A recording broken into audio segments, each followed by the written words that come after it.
everyone! So kani nga time guys, paubanon ko sa iyang papa ka ang ilahadong mga bottles, cans, or plastic kay ilahadong ipa-convert into cash. So wala pa ko'y kalibutan ani guys. So niuban-uban ko ingani na jud guys kapuno sa iyahang sulod sa iyahang car. So diri na mi sa recycling center. So self-service diri guys. Ikaw jud ang butang. So, naay nakabutang glass only, plastic cans, and cartons. So, dari ko sa plastic can and cartons na assign guys. Kay yung papa dito sa glass, kay bugat daw. So, yung ani ang proseso niya guys. Isa-isa siya pagbutang kay sa isa ka can, isa ka plastic, or isa ka carton, equivalent siya og $0.10. So, pila ba na sa peso sa tuwa. So, yung ani ang proseso niya guys.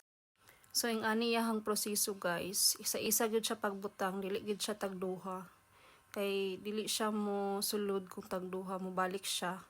So, napoy usahay guys nga kung piko ba siya or sensitive man gud usay ang machine nila, na usahay dili siya mo sulod, mo balik siya kay murag o press ani to damage daw. To damage container. So, ibalik tarong na siya kanang butang guys. So, yung ani kadaghan ng plastic.